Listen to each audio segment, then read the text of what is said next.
వల్లే రోడ్డు ప్రమాదాలు జరుగుతున్నాయన్నారు. గార్లదిన వద్ద జరిగే ప్రమాదానికి నిదర్శనమన్నారు. 3-వీలర్ ఆటోలన్నింటినీ బ్యాన్ చేయాలని ఆయన డిమాండ్ చేశారు. మృతుల కుటుంబాలకు ఎక్స్గ్రేషియాతో పాటు పర్మనెంట్ ఉద్యోగాలు కల్పించాలని ఆయన ప్రభుత్వాన్ని కోరారు. నేను మొన్న హోమ్ మినిస్టర్ వచ్చినా కూడా చెప్పిన,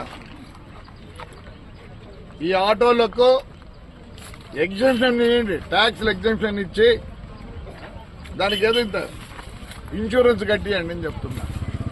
మోటార్ సైకిల్ కూడా 10th క్లాస్కు 10th వద్ద కానీ వానికి 18 ఏళ్ళకు లైసెన్స్ రాదు.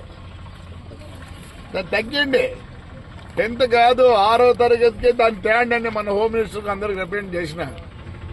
అదేవిధంగా మోటార్ సైకిల్ కొత్తది కొంటానే దానికి లైఫ్ ట్యాక్స్ కట్టించుకుంటారు.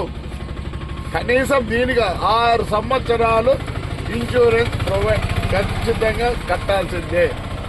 కొన్ని రూల్స్ పెడితే ఇలా ఇన్సిడెంట్లో వాళ్ళకి క్లెయిమ్ అన్న వస్తుంది.